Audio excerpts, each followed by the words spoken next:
When Prince William showed up to a quiet family farm this week, the cameras expected a typical royal photo op, a few smiles, some handshakes, and a clean pair of boots. But what the future king actually walked into was a scene of total chaos that nearly knocked him off his feet. Between the aggressive livestock and the heartbreaking secrets hidden behind the farmhouse walls, this wasn't the polished royal visit we're used to seeing. This was a glimpse into a family at a breaking point, and William was forced to see a side of the country that the palace usually keeps at a distance.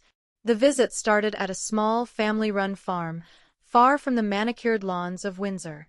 William traded his suit for a wax jacket, ready to help out with the local Christmas tree harvest. But the atmosphere was far from festive. As he stepped onto the property, he wasn't greeted by a red carpet, but by the harsh reality of an industry in crisis. The family didn't hold back, telling the prince that the last year has been nothing short of a nightmare. They spoke of uncertainty as a way of life, and it became clear very quickly that the prince wasn't just there to play farmer, he was there to witness a struggle for survival. As William walked the grounds, the conversation took a turn that most wouldn't expect from a royal engagement. The family began to describe the state of their home, and it was shocking. We're talking about a house with bare walls, where ceilings have literally collapsed and every room has to be gutted. While the world sees William living in palaces, he was standing in front of a family whose primary residence had become unlivable.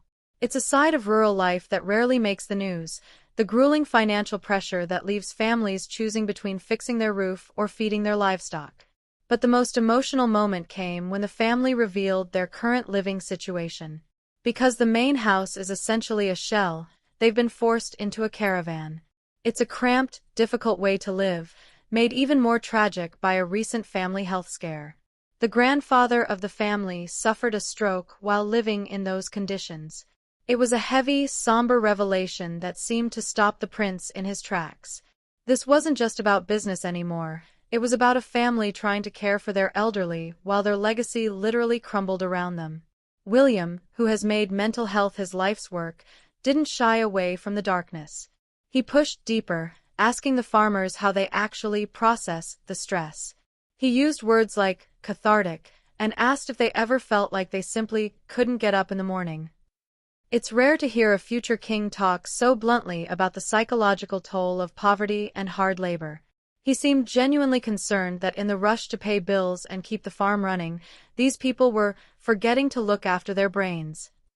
Of course, it wouldn't be a royal visit without a bit of a struggle with the locals, and by locals, I mean the sheep.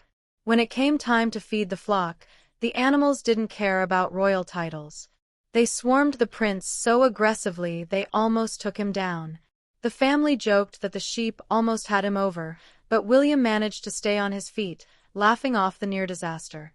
It was a rare, unscripted moment that showed a much more human side of the prince, proving he's not afraid to get a little mud on his hands, or a few bruises from a hungry ewe. Before he left, there was one final touching encounter with the family matriarch, Kathy. She's 92 years old and has seen the world change in ways we can barely imagine.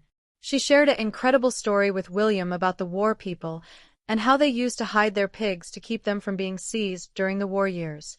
As William wished her a happy 92nd birthday, the contrast was striking.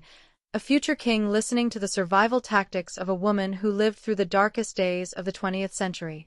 It was a reminder that for these families, resilience isn't a buzzword, it's a tradition. As William drove away from the muddy fields and the broken farmhouse, he left behind a family that felt seen for the first time in a long time. This visit might have been titled as a simple trip to a farm, but it felt more like a shift in the royal brand. William is stepping into the messy, uncertain parts of the country, proving he's willing to listen to the stories that aren't always easy to hear.